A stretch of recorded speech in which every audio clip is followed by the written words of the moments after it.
కృష్ణుడు శంఖం పూరించనే రాముని తీరు శ్రీరాముని తీరు అచల్ సమరం చేద్దామంటూ సైన్యం కదిలొచ్చనే హనుమంతుల తీరు ఇది ఆంధ్రుల పోరు ఒక యుద్ధం పుట్టింది సీమాంధ్రుల కోసం ఈ రాక్షస పాలననే చేస్తాము రాగంతం మీ కత్తులకు నెత్తులను వంచదు మా పౌరుషం దుమ్ దుమ్ దుమ్ తాం దుంకాడుతాం దుమ్ములేస్తుంటే పసుపు చెండెగరేస్తాం దుమ్ దుమ్ దుమ్ దుమ్ తాం దుంకాడుతాం జనగర్జనతో చంద్రన్న గెలుపును చూస్తాం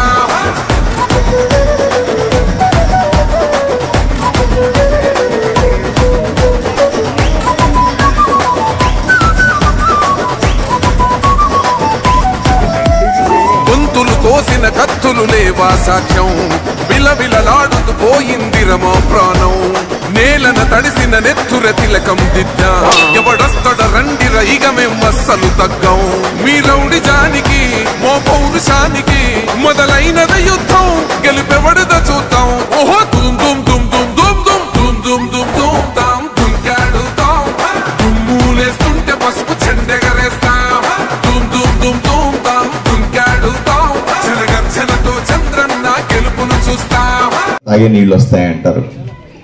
దాంతో పాటుగా రోడ్లు బాగలేవు, ఇబ్బంది ఉంది, డ్రైనేజీ సమస్యలు ఉన్నాయి అని రకరకాల సమస్యలు చెప్తారు. పేదవాళ్ళు అయితే మాకు ఇల్లు ఇవ్వలేదండి, మాకు సరైన వసతులు ఇవ్వలేదండి, మమ్మల్ని ఇబ్బంది పెడతా ఉన్నారండి అని చెప్తా ఉన్నారు.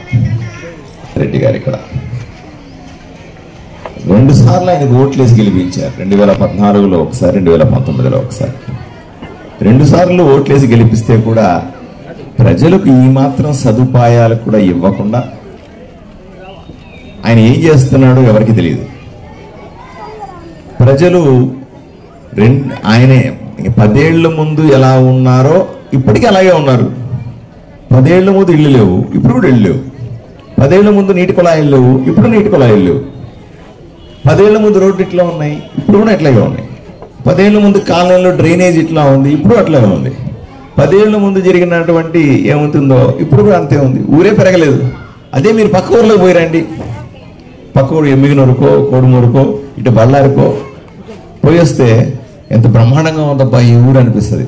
మళ్ళీ ఈ ఊరికి వచ్చి చూసామనుకో, ఏంటప్పా ఇది ఇట్లా ఉంది ఆదు అని, మన బతుకులు ఇంతేనా అని ఊర్లో అందరూ చెప్పుకుంటా ఉన్నారు.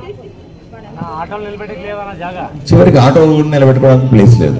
రోడ్లోకి పోతే అది బైక్ దూరుతుందా, ఆటో కింద పడిపోతామో, బస్సు కింద పడిపోతామో తెలియని పరిస్థితి. ఈ పక్క నుంచి ఆ పక్కకు పోవాలంటే ప్రాణం పోతుంది. అట్లా ఉంది ట్రాఫిక్ సమస్య. ఇవన్నీ ఎవరు పట్టించుకోవాలా? మీ రోడ్లు వేసినటువంటి ఎమ్మెల్యే సాయి ప్రసాద్ రెడ్డి పట్టించుకోవాలి కదా. మళ్ళీ ఇప్పుడు మళ్ళీ ఎలక్షన్లు వచ్చేసరికి, ఎలక్షన్లు వస్తే ఎవరన్నా ఏం చేస్తారు, మాలాగా చేతులు దండం పెట్టుకుని అమ్మ అమ్మ అమ్మ అని ఇంటి దగ్గర పోయి నాకు ఓటు వేయండి అమ్మా, నేను బాగు చేస్తానమ్మా, నేను అది చేస్తాను ఇది చేస్తాను, నన్ను నమ్మండి, ఒకసారి నాకు ఓటు వేయండి అని అడుక్కోవాలి. మళ్ళీ ఇప్పుడు సాయిప్రసాద్ రెడ్డి ఎమ్మెల్యే ఏం చేస్తున్నాడు? ఆయన తిరుగుతున్నాడా? తిరిగితే జనాలు తరిమి కొడుతున్నారు. ఇప్పుడు ఆయన కాలనీలోకి వచ్చినారనుకోండి, ఇవంతా అడుగుతారు కదా, ఏమయ్యా నాకు నీళ్ళు ఇస్తామని ఇవ్వలేదు, 10 ఏళ్ళుగా ఏం చేస్తున్నావు, గాడుదలు వేస్తున్నావు నువ్వు అని అడుగుతారు కదా. అందువల్ల ఇంట్లో కూర్చున్నాడు. ఆయన నుంచి ఫోన్లు చేసి బెదిరిస్తా ఉన్నాడు. అంత చూస్తాను అనేది మీటింగ్లకు వెళ్తే, ఆ మీటింగ్కి వెళ్ళొద్దు, ఈ మీటింగ్కి వెళ్ళొద్దు, నీకు కార్డు లేకుండా చేస్తాను, నీకు బియ్యం లేకుండా చేస్తాను, నీకు ఇల్లు లేకుండా చేస్తాను, నీకు పెన్షన్ లేకుండా చేస్తాను, అది చేస్తాను ఇది చేస్తాను బెదిరిస్తా ఉన్నాడు. అంతే తెలిసింది ఆయనకి. అయ్యా నువ్వు 10 ఏళ్ళు నేను ఎమ్మెల్యే చేసుకుని మమ్మల్ని బెదిరించుకోవడానికా? లేనిపోని తలనొప్పి కదా మాకు. మా చేతిలో ఉన్నటువంటి అధికారం తీసుకొచ్చి నీ చేతిలో పెట్టి, మీ దగ్గర ఉన్న అధికారం ఏంటి? మీ ఓటు కదా. మీరు ఓట్లు వేస్తేనే కదా ఎమ్మెల్యే అయినాడు ఆయన. మీ ఓటు తీసుకెళ్ళి ఆయన వేసుకొని మళ్ళీ మన ఎత్తుని చేయి పెడితే ఎట్లా? అంతేందుకు పెద్ద నడుస్తా ఉన్నాడు చూడు. భూ కబ్జాలంట 143 ఈఎస్ఐ ప్లాట్ నెంబర్ని విజయలక్ష్మికే వాళ్ళ ప్లాట్ను వైఎస్ఆర్సీపీ నాయకుడు వెంకటేశన్ ఆయనంట అమ్ముకునేసాడంట. మన ఇల్లు వాళ్ళు ఎట్లా అమ్ముకుంటారు చూడండి, ఎట్లా విచిత్రంగా చూడండి.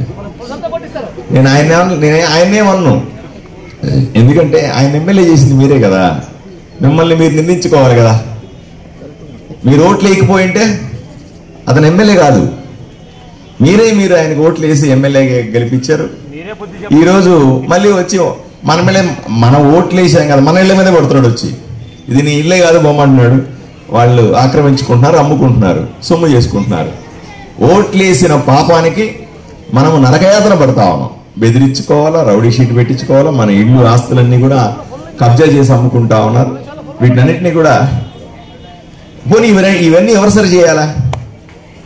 ఆయన ఎమ్మెల్యేగా ఎక్కించింది మీరు, ఎమ్మెల్యేకి దింపేసేది ఎవరమ్మా? ఎవరు చేయాలా పని?